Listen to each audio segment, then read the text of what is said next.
On January 21st, 1863, a silence colder than the cold winter air of Washington, D.C., hung over the military court.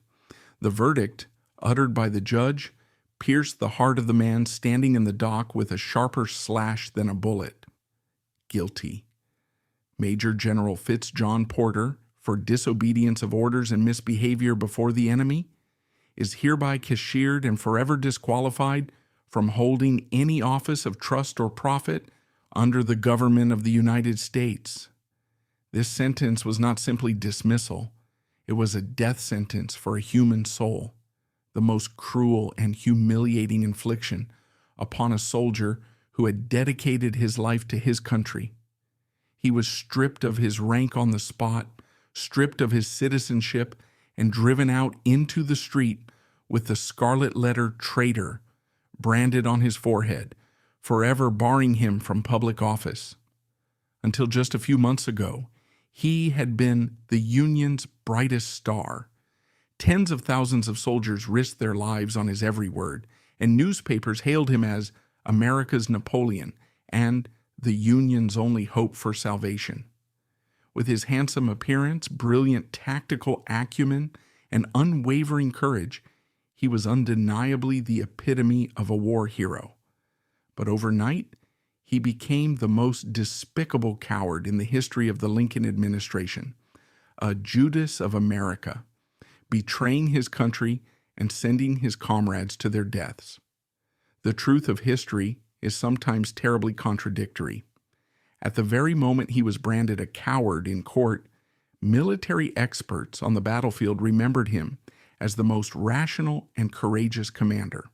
He saved tens of thousands of lives, not by disobeying orders, but by refusing a mad order that would have annihilated his own troops. He feared not his enemy, but his incompetent superiors who were engaging in political maneuvering and driving his soldiers to their deaths. In the midst of chaos, he was the only one who foresaw and attempted to prevent disaster. But truth didn't matter to the politicians in Washington. They needed a scapegoat to cover up their own bitter defeats and incompetence. And this man, so capable and so upright, was the perfect sacrifice. Even his Confederate enemies feared and respected him. But the very country he had risked his life to protect ultimately destroyed him. He spent the remaining 25 years of his life fighting a hellish battle to reclaim his lost honor and set the record straight. He proved with his own body and soul how much more deadly and terrifying the political intrigues of the desk, even more so than the gunfights of the battlefield. His name was Fitz John Porter. He was the most controversial and unjustly buried general in the history of the American Civil War. Today we will delve into the ugly underbelly of history, hidden behind the victors' records, manipulated by the survivors to cover up their own incompetence. A hero brought down not by enemy bullets, but by the pen of his own allies and state violence perpetrated in the name of loyalty to the party. How far can a state exact sacrifice from an individual, and can truth truly triumph over political power? Let's delve into the tragic and heartbreaking chronicle of Fitz John Porter, who dedicated his life to proving his innocence. To understand how a hero gets framed, we first have to understand the world that built the frame. We have to go back to the humid, muddy streets of Washington, D.C. in the early 1860s. If you were a British observer walking through Washington in 1861, you wouldn't have seen a unified capital city fighting a noble crusade. You would have seen a city of paranoia, a city of spies, a city where the politicians were often more afraid of their own generals than they were of the Southern rebels. You see, the North was not one big happy family. The Union effort was split down the middle by a vicious ideological divide. On one side, you had the professional soldiers, the regulars. These men, like Fitz John Porter and his commander George McClellan, were professionals. They went to West Point. They viewed war as a technical problem to be solved like a game of chess. They were mostly Democrats. They wanted to restore the Union, yes, but they were conservative. They weren't necessarily fighting to end slavery immediately. They were fighting to put the map back together. They believed in civilized warfare. On the other side, you had the radical Republicans. These were the firebrands in Congress and the cabinet, men who believed the war was a holy crusade. They wanted the South punished. They wanted slavery ended yesterday, and deep down they despised the West Point generals. Why? Because they didn't trust them. The radicals looked at men like Porter, men who had friends in the South, men who had gone to school with Robert E. Lee, and they saw potential traitors. They feared that these Democratic generals might actually stage a coup, overthrow Lincoln, and set up a military dictatorship. This fear created a toxic atmosphere. The Lincoln administration created something called the Joint Committee on the Conduct of the War. It sounds bureaucratic, doesn't it? But it wasn't. It was an inquisition. It was a political tribunal designed to root out generals who weren't radical enough. This was the world Fitz John Porter walked into. He thought his job was to fight the Confederates. He didn't realize that the moment he put on his uniform, he had walked into a political minefield. He was a man of the old guard in a city that was desperate for a new radical revolution. And the man leading that revolution from the shadows was the Secretary of War, Edwin Stanton, a man who would become Porter's executioner. But before the fall, there was the rise, and what a rise it was. If destiny exists, Fitz John Porter was drafted into it at birth. Born in 1822 in Portsmouth, New Hampshire, he didn't just come from a military family, he came from American martial royalty. His father was Captain John Porter of the U.S. Navy.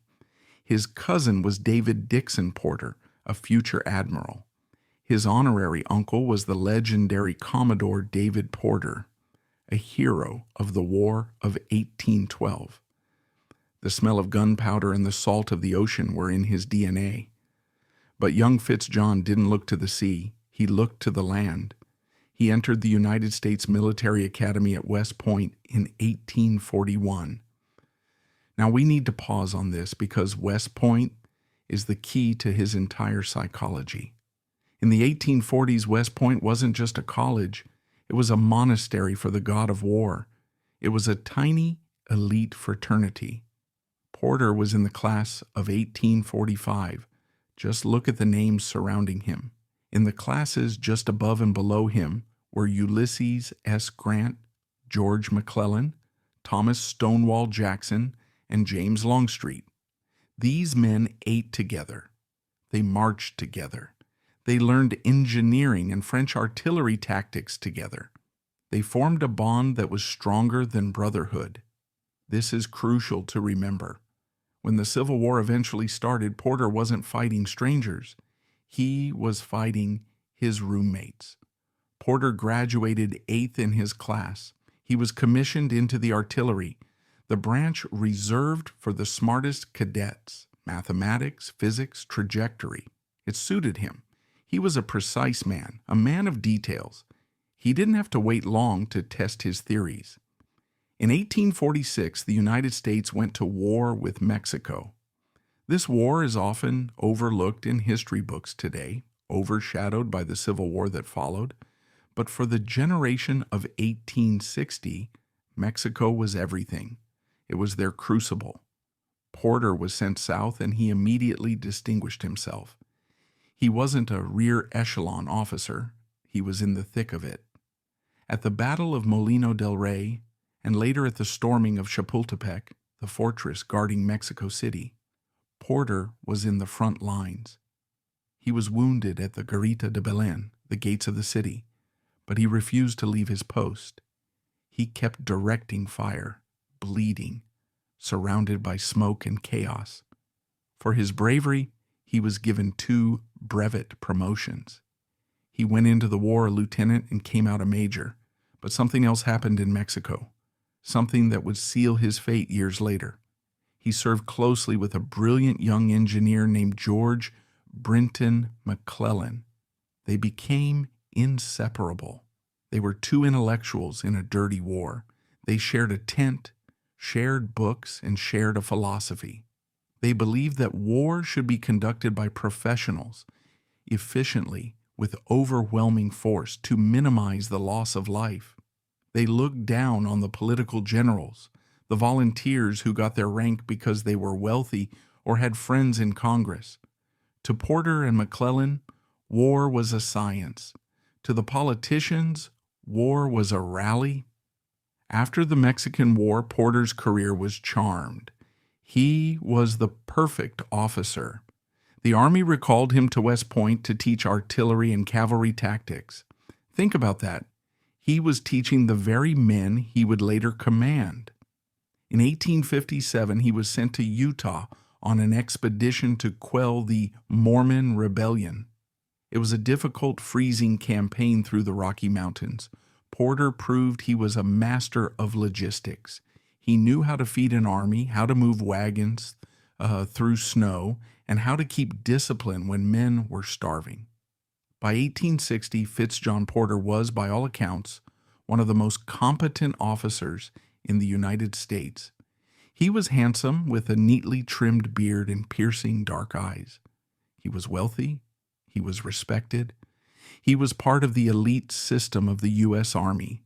He was a man who believed that if you followed the rules, did your duty, and served your country, the system would protect you. He was wrong. When the first shots were fired at Fort Sumter in April 1861, the nation broke apart. The West Point fraternity was shattered. Men who had toasted each other at graduation now had to decide which flag to kill for. Porter, despite his family's connections and his conservative politics, never hesitated. He was a Union man. His rise was meteoric. He was quickly promoted to brigadier general. But more importantly, his old friend George McClellan was made the commander of the entire Union Army. McClellan was a complex figure. He was a brilliant organizer. He took a mob of farmers and shopkeepers and turned them into the Army of the Potomac, a disciplined fighting machine.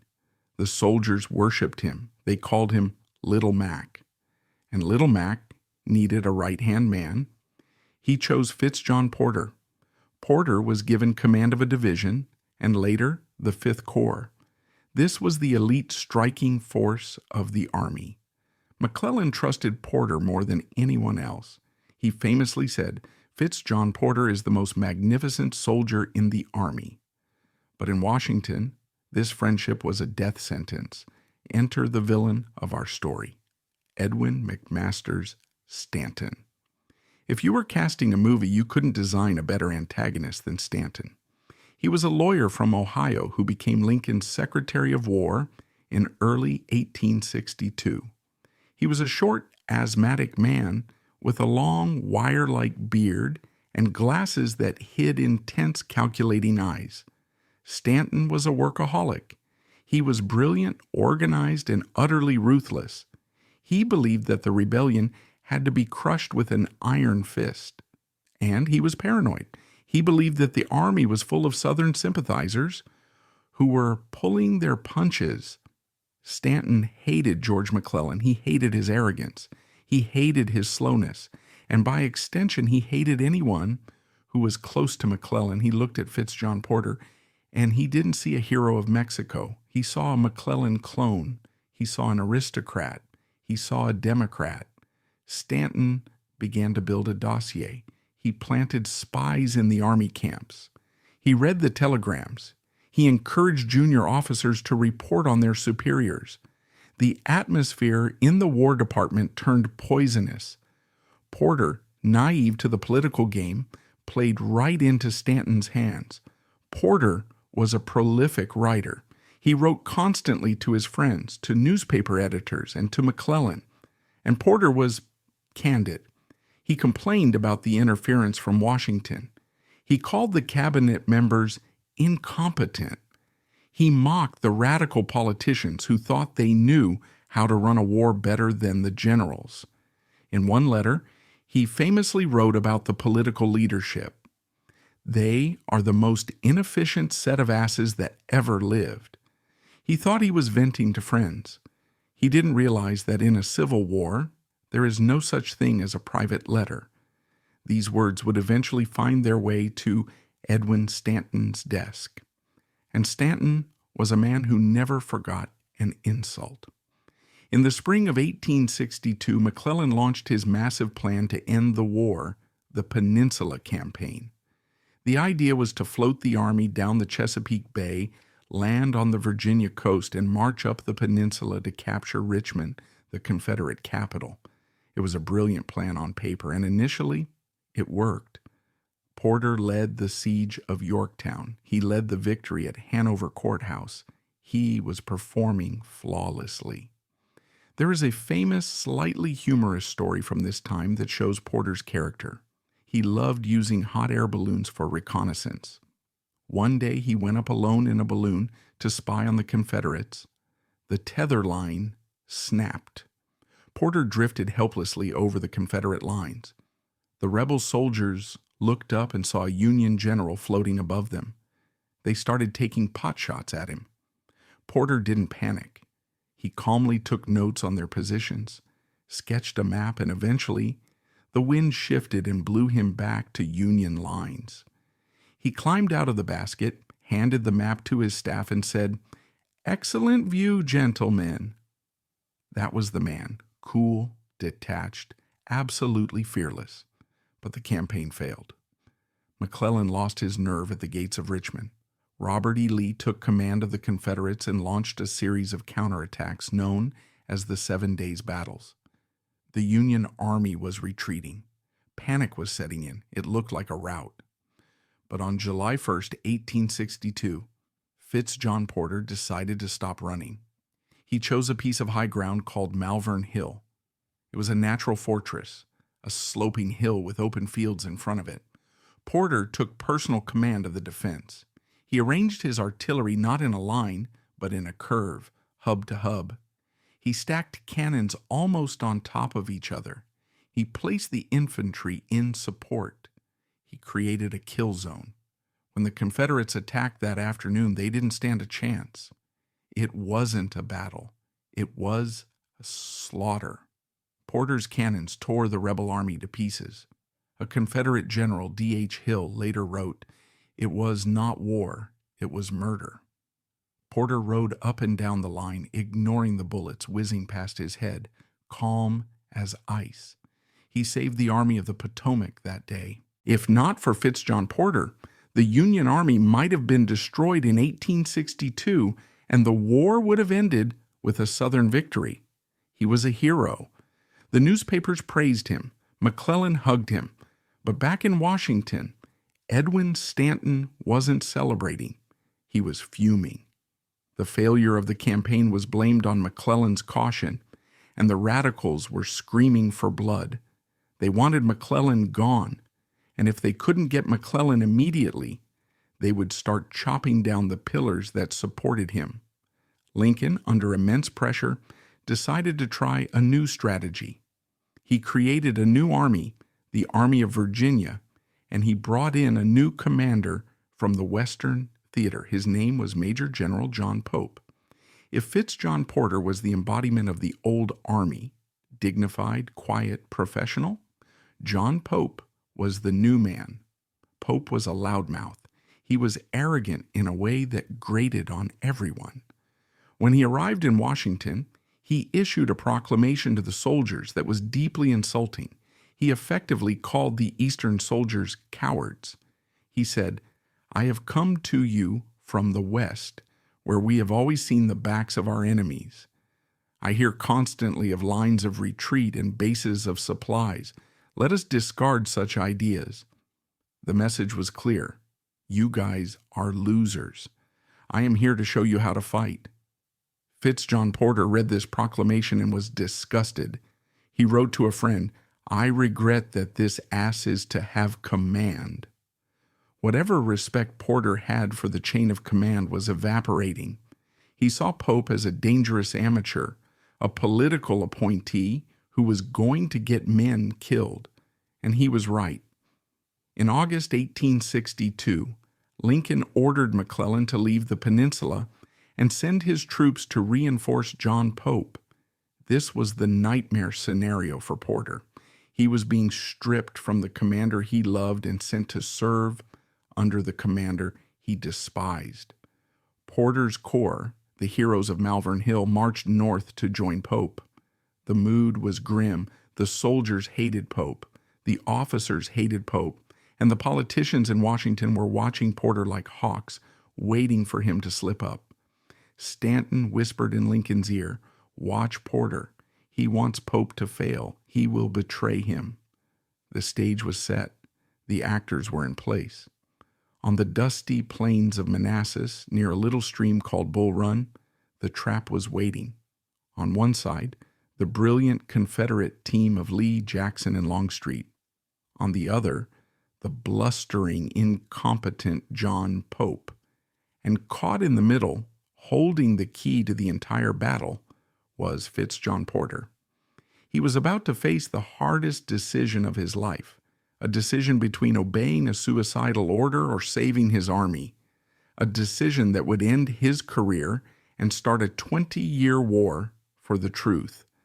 The clouds were gathering. The storm broke on August 29, 1862. There is a concept in military strategy called the fog of war. It refers to the confusion, the lack of information, and the chaos that descends once the shooting starts. But in August 1862, the Union Army wasn't just suffering from the fog of war. They were suffering from the fog of delusion. Major General John Pope, the man Lincoln had chosen to save the Union, was fighting a battle that existed only in his own imagination. Pope believed he had the Confederate Army trapped. He believed the legendary Stonewall Jackson was cornered, isolated, and terrified. He believed that all he had to do was close his hand, and he would crush the rebellion in a single afternoon. He was wrong, dead wrong. Jackson wasn't trapped. He was waiting, and he wasn't alone. While Pope was obsessing over Jackson, a massive Confederate force, 30,000 men led by General James Longstreet, was marching silently toward the battlefield like a tidal wave. Only one man in the Union leadership saw the wave coming. Only one man realized that the trap Pope was building was actually a trap for them. That man was Fitz John Porter. And because he saw the truth, he was about to commit the unforgivable sin of telling the boss he was wrong. What happened over the next 48 hours on the dusty plains of Manassas would result in thousands of dead Americans, but it would also result in the most controversial court-martial in American history. This is the story of the moment Fitz John Porter stopped marching into hell. To understand the tragedy, we have to look at the map through John Pope's eyes. By August 27th, Pope was frantic. He was chasing Stonewall Jackson all over northern Virginia. Jackson, moving with his usual ghostly speed, had burned Pope's supply depot at Manassas Junction and then vanished into the woods. Pope was furious. His reputation was on the line. He began issuing orders that made no sense. He ordered his troops to march one way, then countermanded the order 2 hours later and sent them back. The Union soldiers were exhausted. They had been marching for days in the blistering August heat, choking on dust with almost no food. Fitz John Porter's corps, the 5th Corps, was the best unit in the Army, but even they were breaking down. Porter wrote to General Burnside on August 27th, "Everything is at 6s and 7s, and I find I am to take care of myself in every respect. We are wandering around the country like a pack of fools." Again, Porter put it in writing. He called the strategy foolish. Later, prosecutors would hold this letter up as proof that he was a traitor. But at the moment, he was just a frustrated professional watching an amateur drive the car off a cliff. On August 28th, Stonewall Jackson finally revealed himself. He attacked a Union column at Bronner's farm. To John Pope, this was the signal. Aha! I found him. Pope concluded that Jackson was desperate and trying to retreat. He ordered every available Union corps to converge on Jackson's position near the old Bull Run battlefield. Pope sent a message to Washington. The enemy is retreating. We shall bag the whole crowd. But Jackson wasn't retreating. He had taken a strong defensive position behind an unfinished railroad grade. He was digging in. He was the anvil. And James Longstreet, approaching from the west, was the hammer. Pope didn't know the hammer existed. He ignored every report that said Confederate reinforcements were coming through the thoroughfare gap. He didn't want to hear it. It didn't fit his narrative of quick victory. The morning of August 29th dawned hot and hazy. The air was thick with the smell of sulfur and unwashed bodies. Fitz John Porter received his orders at dawn. He was to move his corps to the left flank of the Union line towards a place called Gainesville. His job was to smash into Stonewall Jackson's right side. Porter got his men moving. These were veterans. They marched with the grim efficiency of men who knew what was coming. But as they moved west, Porter started to see things that shouldn't be there. Huge clouds of dust were rising in the distance, to his front and left. Now, dust in 1862 was intelligence. Dust meant men. A lot of dust meant a lot of men. And this dust was coming from the direction where there were supposed to be no enemies. Porter halted his column. He sent skirmishers forward, scouts to see what was happening. They captured a few Confederate pickets. The prisoners were chatty. They told Porter the terrifying truth: General Longstreet is here. It wasn't just a rumor. Porter's cavalry scouts confirmed it. Longstreet's massive corps had arrived and was deploying directly in front of Porter. If Porter followed Pope's orders to advance, he wouldn't be hitting the exposed flank of a retreating Jackson. He would be marching head-on into 30,000 fresh Confederate troops who were set up and waiting for him.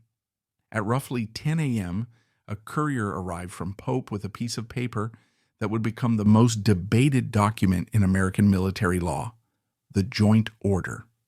It was addressed to Porter and another general, Irvin McDowell. The order was a masterpiece of confusion. It read, "You will please move forward with your joint commands towards Gainesville as soon as you communicate with me. The whole drive of the proceedings is to hurt the enemy." But then it added a fatal contradiction. It is not, however, desired that you should proceed so far as to expose your flank. If any considerable advantages are to be gained by departing from this order, it will not be strictly carried out. Think about that. Attack, but don't expose yourself. Follow this order, unless you think you shouldn't. It was a cover-your-ass order. If Porter attacked and won, Pope would take credit. If Porter attacked and lost, Pope could say, "I told him not to expose his flank." General McDowell rode up to meet Porter. They sat on their horses, looking at the dust clouds of Longstreet's army. McDowell was technically senior to Porter. He looked at the situation and said, "We can't go in there." McDowell decided to take his own corps and move away towards the main battle, leaving Porter all alone on the left flank. As he rode away, McDowell gave a vague wave and said, "Put your troops in here."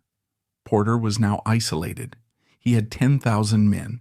In front of him were 30,000 Confederates under James Longstreet, the best defensive general in the South. Porter made his decision. He deployed his men in a strong defensive line. He hid his artillery in the brush. He decided to hold his ground. By simply existing there, he forced Longstreet to pause. Longstreet couldn't attack the main Union army because he was afraid of Porter. It was a stalemate, a tactical standoff. Porter was neutralizing a massive enemy force without firing a shot. In the eyes of a military tactician, this was brilliant. But John Pope wasn't a tactician, he was a gambler, and he was wondering why Porter wasn't fighting. All afternoon, the main battle raged to the north. Pope threw wave after wave of Union soldiers against Jackson's railroad cut. It was a bloodbath. The Union troops fought heroically, but they were being fed into a meat grinder. Pope was becoming hysterical. He still didn't believe Longstreet was there. He thought Porter was just sitting on his hands. At 4:30 p.m., Pope sat in his tent and scribbled a new order. This is the death warrant for Porter's career. Major General Porter, your line of march brings you in on the enemy's right flank. I desire you to push forward into action at once on the enemy's flank, and if possible, on his rear, keeping your right in communication with General Reynolds. Pope handed this note to his nephew, Captain Douglas Pope, and told him to ride like the wind to Porter. Here is where history splits into two realities. Reality A, the prosecution. Pope claimed he sent the order at 4:30 p.m. It should have arrived by 5 p.m. There was plenty of daylight left. They claimed Porter got the order, looked at the sun, and simply refused to fight because he wanted Pope to lose. Reality B, the truth. The courier got lost. The roads were clogged with stragglers and wagons. The terrain was rough. Captain Pope didn't arrive at Porter's headquarters until sunset, around 6:30 p.m. Imagine the scene. It is twilight. The sun is dipping below the horizon. The shadows are long. Fitz John Porter is handed a piece of paper ordering him to attack at once. Porter looked at the order. He looked at the darkening woods in front of him. He knew that Longstreet's cannons were hidden in those woods. To launch an attack with 10,000 men against 30,000 entrenched enemies at night across unknown ground is not war. It is suicide. It is murder. Porter turned to his staff. If I charge now, I lose this corps. He chose to disobey, or rather he chose to interpret the order with sanity. He did not attack. He ordered his men to bivouac for the night, keeping their defensive formation. He saved 10,000 lives that night, but he had just handed Edwin Stanton the weapon he needed. The sun rose on August 30th. You would think that after a day of heavy fighting, Pope would realize the situation. He didn't. At 5 a.m., Pope sent a telegram to Washington claiming a great victory. The enemy is retreating to the mountains. He actually believed Jackson was running away. He ordered a general pursuit. When Porter arrived at Pope's headquarters that morning, the tension was electric. Pope sneered at him. He accused Porter of cowardice. He openly mocked him in front of other officers.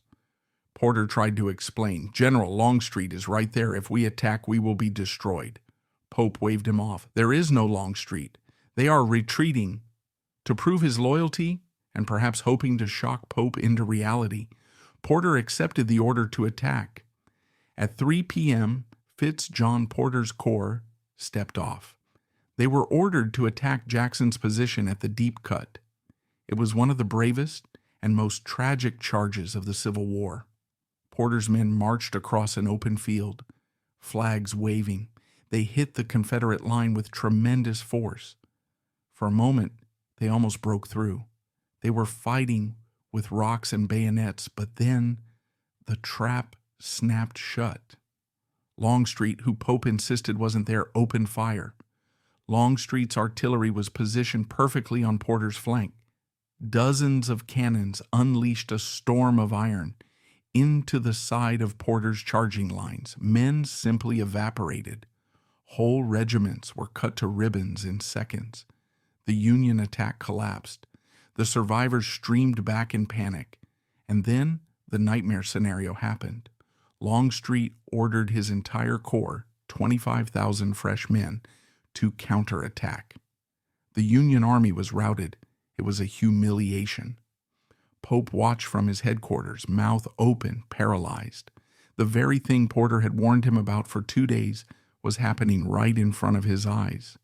Porter, despite having his corps shattered, didn't run. He rallied his survivors. He formed a rear guard near the Henry House Hill, the same hill where the first Battle of Bull Run had been decided a year earlier. Porter stood firm while the rest of the army ran.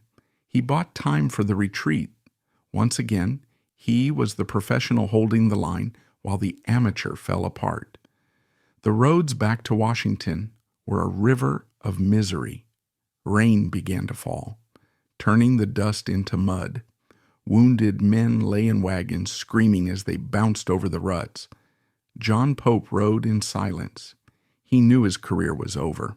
He had promised Lincoln a victory. He had delivered a catastrophe. 14,000 Union soldiers were dead, wounded, or missing. As the dome of the Capitol building came into view, Pope's shock turned to panic, and then panic turned to malice. He couldn't admit he was wrong. He couldn't admit he had ignored the intelligence. He couldn't admit that Longstreet had outsmarted him. He needed a reason. He needed a villain. On September 1st, Pope arrived in Washington. He went straight to Edwin Stanton. He didn't report on his own failures. Instead, he laid a charge of treason. He told Stanton, "I would have won this battle if Fitz John Porter hadn't betrayed me." It was a lie so bold, so audacious that it took Stanton's breath away, but Stanton didn't care if it was true. He saw an opportunity. If they could blame the defeat on Porter, they could kill two birds with one stone. They could save the administration from embarrassment, and they could finally destroy the McClellan clique in the Army. In the Army camps, the soldiers knew the truth. They knew Porter had fought bravely on the second day. They knew Pope was a fool. But in the newspapers, the story was already changing. Stanton leaked Pope's version of events. Headlines screamed, "Traitory at Bull Run?" Why did Porter fail? Fitz John Porter was relieved of command. He was stripped of his corps. He was told to return to Washington and await orders. He went quietly. He believed in the justice system. He believed that a simple inquiry would look at the maps, interview the witnesses, and clear his name. He thought he was dealing with honorable men. He wrote to a friend, "I have done my duty. The truth will out." He didn't realize that truth had nothing to do with what was coming next. He wasn't walking into a court of law. He was walking into a slaughterhouse. The subpoenas were being written. The judges were being handpicked. The executioner was sharpening his axe. The tragic irony of August 1862 is that Fitz John Porter saved the Union Army twice. First, by refusing to attack on August 29th, he prevented his corps from being annihilated, preserving the only force capable of covering the retreat the next day. Second, by fighting stubbornly on August 30th, he prevented the total destruction of Pope's army. In a sane world, he would have been given a medal. But Washington was not a sane world. It was a cauldron of fear. Lincoln was despondent. The cabinet was terrified that Lee was about to march into the White House. They needed to feed the public a reason for the failure. And General Pope is an idiot was not an acceptable headline. General Porter is a traitor was much more effective. It galvanized the radicals. It explained the loss. It protected the president. As the autumn leaves began to fall in Washington, Fitz John Porter sat in his home organizing his papers. He was calm. He was innocent. But across town in the War Department, Edwin Stanton was gathering a distinctive group of officers to serve on the court-martial board. He wasn't looking for impartial judges. He was looking for executioners. The trial of the century was about to begin, and the verdict had already been written before the first witness was even sworn in. There is a saying in the legal world, a grand jury would indict a ham sandwich if a prosecutor wanted them to. In the winter of 1862, the United States Army set out to prove that they could convict a hero of treason, even if the evidence screamed his innocence. We have seen Fitz John Porter survive the guns of Mexico. We have seen him survive the slaughter of Malvern Hill and the chaos of Bull Run. But now, He faced an enemy he couldn't outmaneuver. He wasn't facing a line of infantry. He was facing a line of lawyers. The trial of Fitz John Porter was not a quest for truth. It was a political exorcism.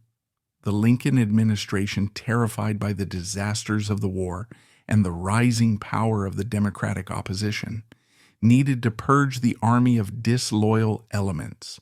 They needed to send a message to every officer in the Union: obey the radicals, or we will destroy you. Porter thought he was walking into a court-martial to explain a tactical decision.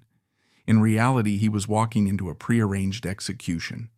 The judge, the jury, and the executioner were all working for the same man, Edwin Stanton. This is the story of how the American legal system was weaponized to crush an innocent man. When a soldier is court-martialed, he is entitled to a jury of his peers, officers of equal rank, unbiased and fair. Secretary of War Edwin Stanton didn't want fair. He wanted a conviction. Stanton personally selected the 9 generals who would sit in judgment of Porter. He didn't pick them at random. He picked men who owed their careers to the radical Republican faction. He picked men who hated George McClellan. To lead this impartial board, Stanton chose Major General David Hunter. David Hunter was a fierce abolitionist political general. He was a man known for his extreme views and his close ties to the radical wing of the party. He had no love for West Point conservatives like Porter. Putting David Hunter in charge of Porter's trial was like putting a wolf in charge of the henhouse security. On November 25, 1862, the trial began in a small room in the Winder Building in Washington. The charges were read aloud. They were grave. Charge 1, violation of the 9th Article of War, disobedience of orders. Charge 2, violation of the 52nd Article of War, misbehavior in the presence of the enemy. The prosecutors claimed that Porter had shamefully retreated. They claimed he had allowed Pope's army to be slaughtered while he sat idly by. They painted a picture of a man who stood with his arms folded, watching his flag fall, simply because he wanted his rival to fail. It was a character assassination. They weren't just attacking his actions, they were attacking his soul. The prosecution's case rested almost entirely on the testimony of one man, General John Pope. Pope took the stand not as a failure, but as a victim. You have to understand the psychology here. Pope knew that if Porter was acquitted, he would be blamed for the disaster at Bull Run. Pope was fighting for his own survival. He lied. There is no polite way to say it. He lied under oath. Pope testified that the Confederates were retreating on August 29th. He swore that there was no significant enemy force in front of Porter. He told the court, with a straight face, that if Porter had simply attacked as ordered, they would have won the war that day. He dismissed the idea of Longstreet's presence. A myth, he called it, an excuse. Then came the battle over the 4:30 p.m. order. The prosecution brought in witnesses, staff officers loyal to Pope, who swore that the order was delivered at 5 p.m. They claimed the sun was shining. They claimed Porter had hours of daylight to launch an attack. They portrayed Porter as arrogant. They read his private telegrams, the ones where he called Pope an ass, aloud to the court. The judges shook their heads in disgust. See, they seemed to say, he hated his commander. He wanted him to lose. The narrative was perfect. Porter wasn't a confused soldier. He was a political saboteur. Fitz John Porter's defense was simple. I couldn't attack because 30,000 men were standing in my way. But Porter had a massive problem. He couldn't prove it. The only men who could verify that Longstreet was there were the Confederates, and obviously, Porter couldn't subpoena General Longstreet or General Lee. They were busy shooting at the Union Army in Virginia. Porter brought in his own scouts. He brought in cavalry officers who had seen the enemy. They testified that the woods were crawling with rebels. But the court didn't listen. General Hunter and the other judges treated Porter's witnesses with contempt.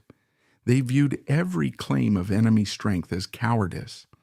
In their minds, a real Union general attacks no matter what. Porter took the stand to defend the timing of the order. He explained patiently that the courier had gotten lost. He explained that by the time he got the order to attack, it was effectively night.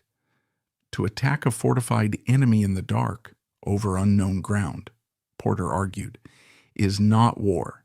It is a massacre. He tried to appeal to their military sense. He looked at the generals on the jury, men who had seen combat, and asked them, would you have sent your men into that wood? But the judges weren't looking at the map. They were looking at the political winds. They knew what Stanton wanted. They knew what the newspapers were screaming. The shadow of George McClellan hung over the entire trial. McClellan had just been fired by Lincoln. The young Napoleon was out. The administration was purging his influence. Porter was McClellan's best NT. By convicting Porter, they were putting the final nail in McClellan's coffin. The trial wasn't really about Porter. It was a proxy war against the Democratic leadership of the Army. Porter realized halfway through the trial that the verdict was already decided. He wasn't fighting for his career anymore. He was fighting for his honor. The trial dragged on into January 1863. The Emancipation Proclamation had just been signed. The war was turning into a revolutionary struggle. There was no room for conservative generals anymore. On January 10th, the defense rested. On January 21st, the court reached a verdict. They didn't debate for long. The sentence was read out with brutal formality: to be cashiered and to be forever disqualified from holding any office of trust or profit under the government of the United States. Cashiered. It is an old military term. It means more than just fired.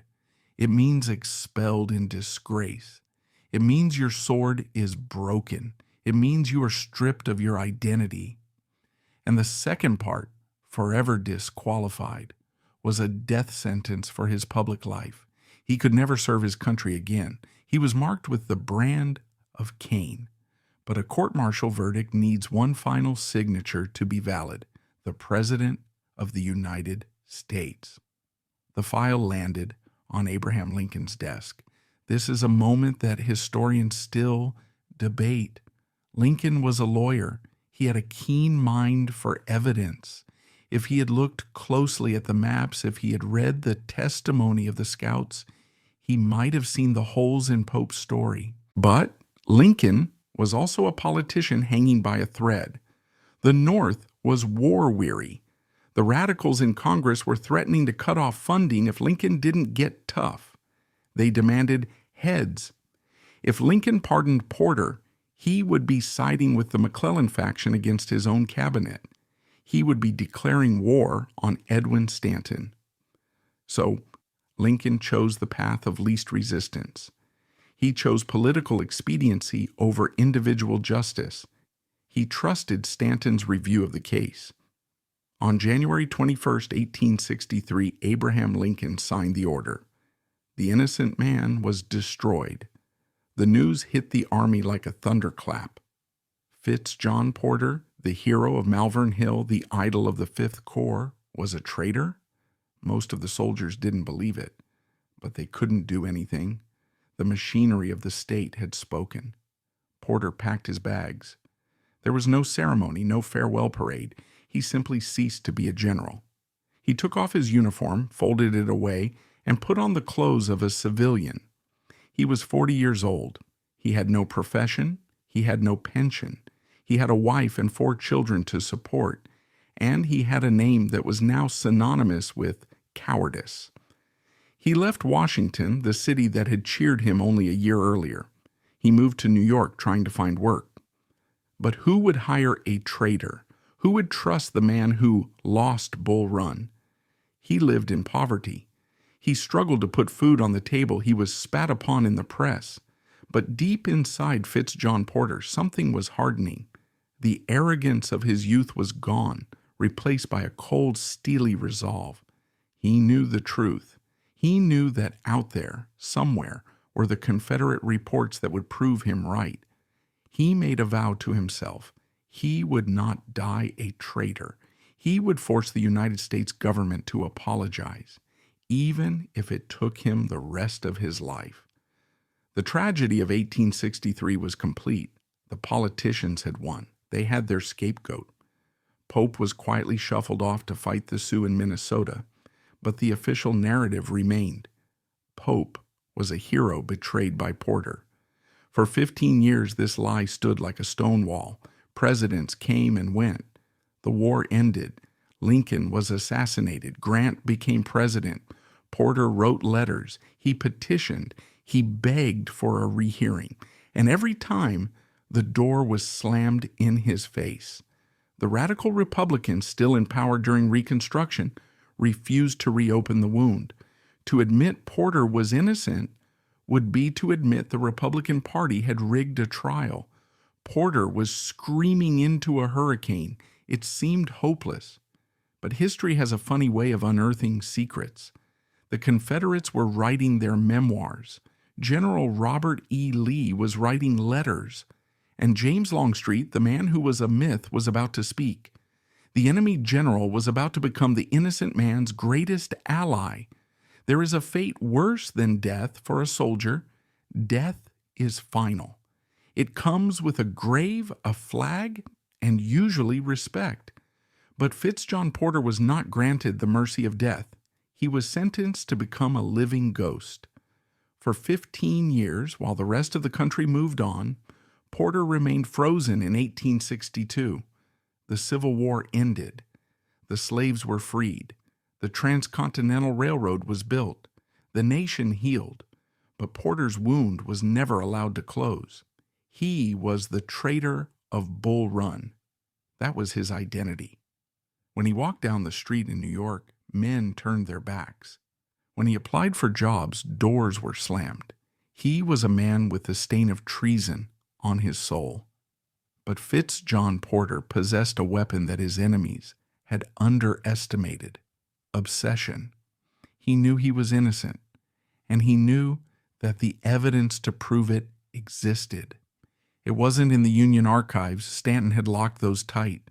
The evidence was in the memories of the men he had fought against. This is the story of the most remarkable detective investigation in American military history. It is the story of how a disgraced outcast tracked down the very men who tried to kill him, the Confederate generals, and asked them to save his life. Stripped of his rank and his citizenship rights, Porter was effectively stateless. He had a family to feed, but the government had blacklisted him. He didn't wallow in self-pity. He went to work. He found a job in a gold mine in Colorado. Imagine that. The man who once commanded 30,000 soldiers was now sifting through dirt in the Wild West. He worked as a merchant, a construction superintendent, anything to pay the bills. But every spare moment, by candlelight, he was writing. He wrote to every member of Congress. He wrote to the newspapers. He wrote to the president. Most of the letters went unanswered. The radical Republicans were still in power, and they had no interest in admitting they had framed an innocent man. The biggest obstacle standing in Porter's way was, ironically, the greatest hero of the Union, Ulysses S. Grant. Grant became president in 1869. Porter thought, surely, a soldier like Grant will understand. He appealed to Grant to reopen the case, but Grant refused. Why? Because Grant was a man of simple loyalties. He believed in the system. He believed that a court-martial verdict was sacred. He had been told by his advisors that Porter was guilty, and Grant, who had never studied the maps of Bull Run personally, accepted it as fact. For 8 years, Grant sat in the White House, and for 8 years, Porter's petitions were thrown in the trash. It seemed like the end of the road. If the Union wouldn't help him, Porter would turn to the Confederacy. In the late 1860s, Porter began reaching out to the former rebel generals. He tracked down Robert E. Lee. He tracked down the staff officers of Stonewall Jackson, and most importantly, he found James Longstreet. Longstreet was the boogeyman of the trial. Remember, Pope had claimed Longstreet wasn't there. The court claimed Longstreet was a myth. Porter wrote to Longstreet and asked a simple question. "Where were you on August 29, 1862? Longstreet wrote back. And his letter was a bombshell. Longstreet confirmed everything. He stated that not only was he there, but he had arrived hours before Pope claimed. He had 25,000 men deployed and ready to kill. Then Longstreet wrote the sentence that vindicated Porter's entire existence. If you had attacked me that day, I would have annihilated you." Let that sink in. The enemy commander confirmed that Porter's disobedience had actually saved the Union Army from total destruction. Armed with this information, Porter commissioned new maps. He worked with Colonel T.L. Rosser, a former Confederate officer, to map out exactly where every rebel regiment was standing. It was a forensic reconstruction of the battle. It proved mathematically that John Pope was delusional. Pope had ordered Porter to march through an empty field, but the map showed that field was filled with Confederate cannons. Porter now had the proof, but he still needed a judge who would listen. In 1877, Rutherford B. Hayes became president. The fiery passions of the Civil War were finally cooling. The radical Republicans were losing their grip. Reconstruction was ending. Porter appealed again, and this time President Hayes said yes. Hayes was uncomfortable with the idea of an innocent man suffering. He defied the hardliners in his party and appointed a board of officers to re-examine the Fitz John Porter case. This was not a trial. It was a scientific inquiry. To lead the board, Hayes picked Major General John Schofield. Schofield was perfect. He was a West Point academic. He was cold, rational, and obsessed with facts. He didn't care about politics. He cared about geometry, time, and distance. The board convened at West Point in June 1878. It was a dramatic scene. Fitz John Porter, now 56 years old, gray-haired and weary, walked into the room carrying stacks of maps and letters. Opposite him were the government lawyers, still trying to defend the old lies of John Pope. But this time, the ghost of Bull Run was present. The board did something the original court-martial refused to do. They listened to the Confederates. They brought in General James Longstreet. They brought in General Cadmus Wilcox. They brought in the men who had been shooting at Porter. The testimony was devastating for the government's case. One by one, the Confederate officers pointed to the map and said, "We were here. We were waiting. If Porter had moved 1 inch, we would have crushed him." They laughed at the idea of the 4:30 order. They explained that the sun sets early in August in the woods. They confirmed that Porter couldn't possibly have seen the terrain. The government lawyers tried to argue, but they looked foolish. They were arguing with the men who were actually there. You can't tell James Longstreet where James Longstreet was. The Schofield board spent months analyzing the data. They walked the battlefield. They measured the roads. They checked the sight lines. In 1879, they released their report. It wasn't just an acquittal. It was a complete dismantling of the original trial. The report concluded Porter's decision to halt was correct and necessary. Pope's orders were based on a total misconception of the situation. The 4:30 order was impossible to execute. But then the board went further. They issued a statement that stunned the nation. They wrote, "Porter's faithful, subordinate, and intelligent conduct that afternoon saved the Union Army from the defeat which would otherwise have occurred." They flipped the script entirely. Porter wasn't a traitor. He was the hero of the battle. John Pope was the fool who nearly lost the war. When Porter read the report, he wept. For 16 years, he had been screaming the truth, and no one had listened. Now, the highest military minds in the country were saying, "You were right." But the story wasn't over. A report is just paper. Porter was still legally a disgraced civilian. To get his rank back, he needed an act of Congress. And Congress was still full of old enemies who didn't care about the truth. They cared about not looking wrong. And there was one more man who needed to be convinced. The man who had refused to listen for 8 years, Ulysses S. Grant. By 1880, Ulysses S. Grant was retired. He was no longer president. He was just an old soldier living in New York. Grant had stubbornly believed Porter was guilty for nearly 2 decades. But Grant was also a man of integrity.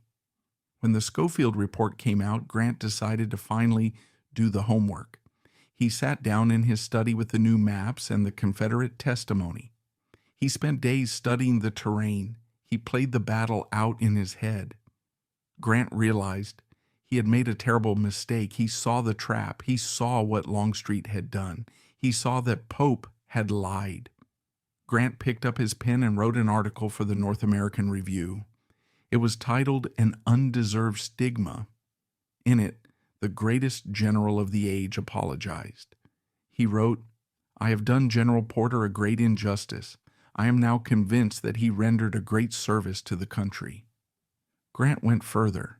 He said that if Porter had obeyed Pope's order, Porter should have been court-martialed for murder. Disobedience was the only sane option. When Grant spoke, the dam broke. The public opinion shifted overnight. If Grant said Porter was innocent, then Porter was innocent. You would think that with the Schofield Board's report and Grant's endorsement, the fight was over. You would think the government would rush to apologize. You would be wrong. Politics is a nasty business. The Republican Party in Congress was furious. They saw the exoneration of Porter as an attack on the legacy of Abraham Lincoln and the radical Republicans. They saw it as a victory for the Democrats. They dug in their heels. They filibustered. They blocked the bill to restore Porter's rank. Fitz John Porter had won the argument of history, but he was about to face one last war, the war of the Senate floor. It would take another 6 years of bitter political fighting before justice could be signed into law. The old soldier was tired, but he refused to die a traitor. He had waited 20 years. He could wait a little longer. By 1880, the Court of Public Opinion had already cleared Fitz John Porter. The Schofield Board had exonerated him, even Ulysses S. Grant. The man whose silence had hurt Porter the most had publicly apologized. But in Washington, the truth is often held hostage by politics. For the radical Republicans in the Senate, admitting Porter was innocent meant admitting their party had rigged a trial. Led by Senator John A. Logan, they waged a bitter war to keep Porter disgraced. They waved the bloody shirt, claiming that restoring Porter's rank was an insult to every soldier who died for the Union. For 6 agonizing years, Porter watched bills pass and fail. He watched President Chester Arthur veto his restoration on a technicality in 1884. It seemed the government would rather let an innocent man die in shame than admit it was wrong. But Porter had one thing the politicians didn't: time and patience. The breakthrough finally came with a change of guard. In 1885, Grover Cleveland became the first Democrat in the White House since the war. He didn't care about the old political grudges. He cared about the law. On August 5th, 1886, 23 years after he was stripped of his command, President Cleveland signed the Act of Congress into law. It was a simple piece of paper, but it carried the weight of a life. It authorized the president to reappoint Fitz John Porter as a colonel in the U.S. Army. 2 days later, Porter held his commission. He received no back pay for the decades of lost wages. He received no apology from the men who ruined him, but he had his name back. He was no longer the traitor. He was Colonel Fitz John Porter. He had defeated the entire United States government, armed only with the truth. Fitz John Porter didn't gloat. He didn't write a book attacking his enemies. He simply went home to Morristown, New Jersey, and lived the rest of his life in peace. He served as the police commissioner of New York, protecting the city he loved. He occasionally visited the battlefield at Bull Run, walking the quiet woods where he had made the decision that saved his army. On May 21, 1901, the old soldier died. He was 78 years old. The guns of the Civil War had been silent for decades. The politicians who destroyed him, Stanton, Pope, Logan, were all dead. But Porter had outlived them all, and he died with his honor clean. The story of Fitz John Porter is often called the American Dreyfus Affair. It is a terrifying reminder of what happens when we allow politics to infect our military. But more than that, it is a lesson in moral courage. It is easy to charge a hill when everyone is watching. It is easy to be a hero when the orders are clear. But Fitz John Porter did the hardest thing a soldier can ever do. He said no. He looked at a suicide order and he chose to save his men rather than save his career. He accepted 20 years of humiliation so that thousands of mothers wouldn't have to weep for their sons. In the end, Lincoln's cabinet took his rank, but they couldn't take his dignity. History has issued its final verdict. Fitz John Porter was not a traitor. He was the only sane man in the room.